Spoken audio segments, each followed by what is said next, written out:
Je pensais à quelque chose en revenant du sport là et j'avais une question pour toi. Que ressens-tu et que fais-tu quand tu n'es pas invité dans des cercles de personnes que tu apprécies ou que tu as plus envie peut-être de les voir peu importe les raisons, hein. Ou alors en tout cas qu'il n'y a pas d'invitation. Quel sentiment s'anime en toi? La frustration, la colère, la peine, le sentiment de peut-être ne pas avoir assez de valeur, voir dans quels espaces ça vient se loger. Et ces sentiments, en fait, ils viennent des conclusions que tu tires et des suppositions que tu fais en conclusion de la non-invitation. Et elles viennent aussi de l'énergie du manque, parfois de la peur de perdre, ou en tout cas une insuffisance. Et même si tu es dans la vérité,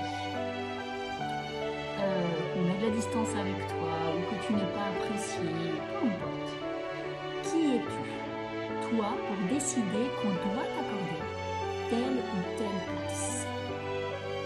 Quand je dis tu, c'est aussi ce que moi je me dis quand je suis dans ces constats ou ces énergies.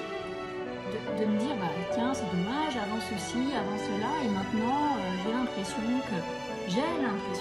Ok. Donc, même si tu es dans la vérité, qui es-tu pour décider de la place qu'on doit t'accorder? Humilité. Et coupure immédiate du mental et de suppositions qu'il va faire pour venir se loger dans ce que tu connais déjà ou ce que tu as peur de revivre. Ne doit-on pas gagner en sagesse tout simplement en acceptant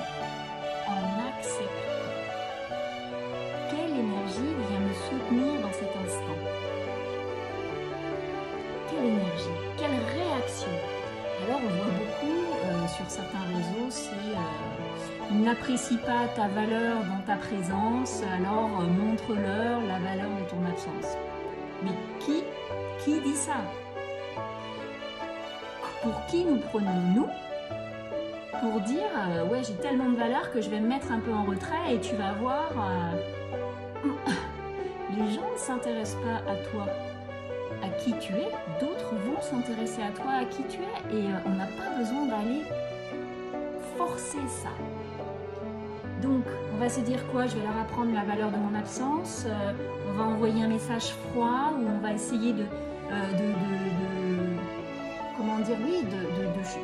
tirer de chaud ou froid pour faire réagir. Voyez la mécanique derrière. Ou alors, vous allez régler vos comptes sur les réseaux.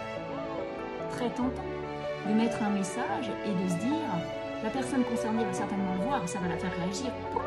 Quelles histoires on se raconte!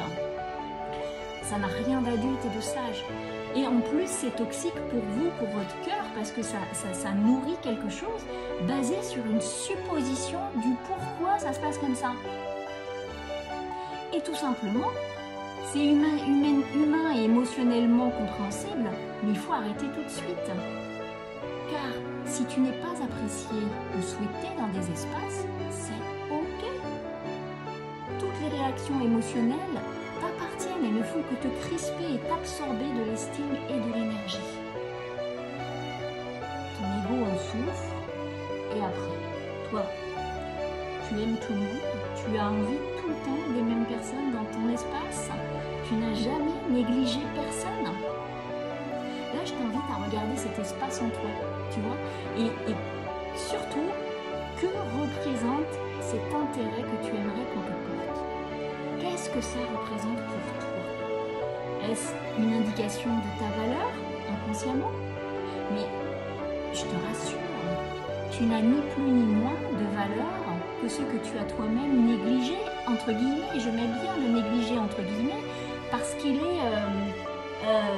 il suppose des valeurs, il suppose une valeur, je veux dire, limite pécuniaire, une quantité de valeur de chacun, ça suppose. Et c'est même exagéré. ça engendre une mécanique basée là-dessus. Et pas la mécanique basée sur « et toi ?» Quand tu sens que la négligence de quelqu'un te touche, je dis négligence entre guillemets, c'est comme la valeur, c'est vraiment...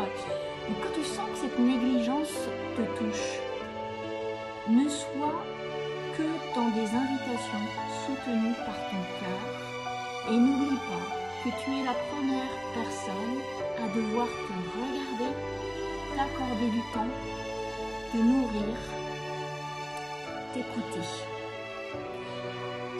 Tu vas suivre le flot, tu restes toi et ce qui doit venir dans ta vie ou être maintenu ou sorti le sera. La seule chose qui fait que c'est difficile à vivre, c'est la résistance qu'on y met. C'est les attentes que nous avons vis-à-vis de l'autre. Et voyez, dans tout ce que je viens de vous dire, vous avez la possibilité de repérer plusieurs blessures.